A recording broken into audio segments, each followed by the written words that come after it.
First time আমি বাসায় চটপটি বানালাম আর এত মজা হয়েছে যে বাজারের থেকেও বেশি মজা হয়েছে আমার হাতের চটপটি।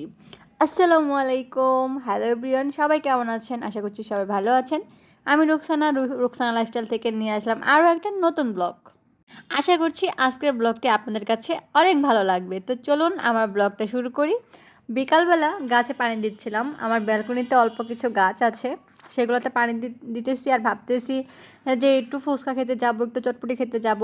তারপর হঠাৎ মনে হলো যে আমার ঘরে তো একটা চটপটির মশলা আছে আর ডাউলও আনা আছে। তো আমি ডাউলটা 2 ঘন্টা ভিজায় রাখছিলাম। তারপর আমি এটা সিদ্ধ বসায় দেই আর তাড়াতাড়ি সিদ্ধ হওয়ার জন্য আমি একটু বেকিং পাউডার দেই। এতে করে দেখা গেছে তাড়াতাড়ি সিদ্ধ হয়ে যায়। এটা অবশ্য আমি ভিডিও থেকে দেখেছি, ইউটিউবের ভিডিও থেকে, যে কীভাবে তাড়াতাড়ি সিদ্ধ করতে পারবো।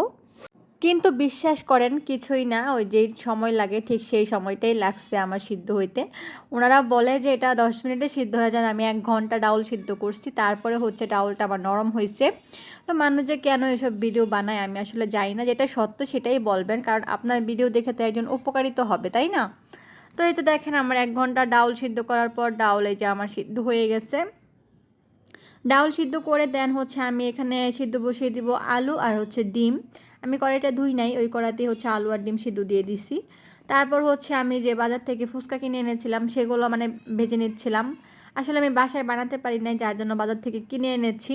তো মাশাল্লাহ কি সুন্দর করে যে ফুলতেছিল না, ভাজতেই আমার অনেক ভাল লাগতেছিল।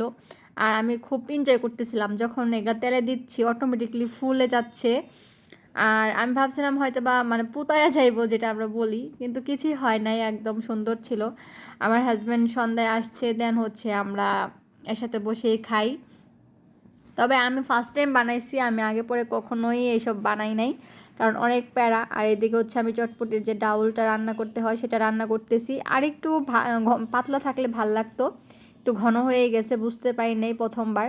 আর এদিকে দেখেন কত হাঁড়ি পাতিল জমে গেছে, কিছু রান্না করতে চাইলেই হাঁড়ি পাতিল জমবে, এটাই নিয়ম। আর দেখেন আমি সব কিছু একদম মানে গুছায়া টুছায়া নিছি, যে এখন আমি বানাবো গরম গরম আর হাজব্যান্ডকে খেতে দেব। আসলে কোনো কিছু হাজব্যান্ডকে বানিয়ে খাওয়াতে পারলে নিজের কাছে যেটা আনন্দ লাগে সেটা অন্য কোনো কিছুতেই আর পাওয়া যায় না। আর যখন আমার হাজব্যান্ড বলে যে এই খাবারটা ভালো হয়েছে, খেতে ভালো লাগতেছে, আমার যে কী পরিমাণে শান্তি লাগে, মনে হয় আমি পৃথিবীর সবচেয়ে বড় অ্যাওয়ার্ডটা আমি পাইয়া ফেলাইছি, এরকম লাগে। তো ওই দিনকে ওই চটপটি খাইয়া বলতেছে যে না, বাহিরের থেকে ভালোই হয়েছে, বাহিরের মতনই লাগতেছে, তবে ঘরের খাবার তো ঘরের খাবারই, তাই না? ঘরের খাবারের মতন স্বাদ তো আর কিছুতেই হয় না। দেখেন আমি টকের মধ্যে কেমনে মরিচ দিচ্ছি, যাই হোক, তবে সব কিছু মিলাইয়া ভালোই লাগছে খেতে। আর এদিকে আমি আপনাদের ভাইয়ার জন্য মানে বাটিতে বাটতেছিলাম। তো আমি টক দিচ্ছিলাম, যেহেতু ও টক পছন্দ করে না, যার জন্য অল্প দিচ্ছি। তারপর এই যে ডিম দিয়ে দিচ্ছি।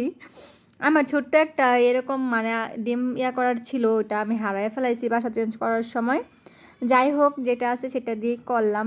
তারপর আমি ফুচকার মানে যে ওটা ভেঙে দিচ্ছি ইয়ার মধ্যে।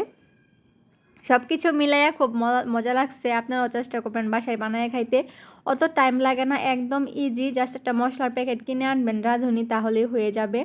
দেখেন মাশাল্লাহ কি সুন্দর হয়েছে। ভিডিওটি দেখার জন্য আপনাদের সবাইকে অনেক অনেক ধন্যবাদ। আজকের মতন বিদায় নিচ্ছি, আল্লাহ হাফিজ।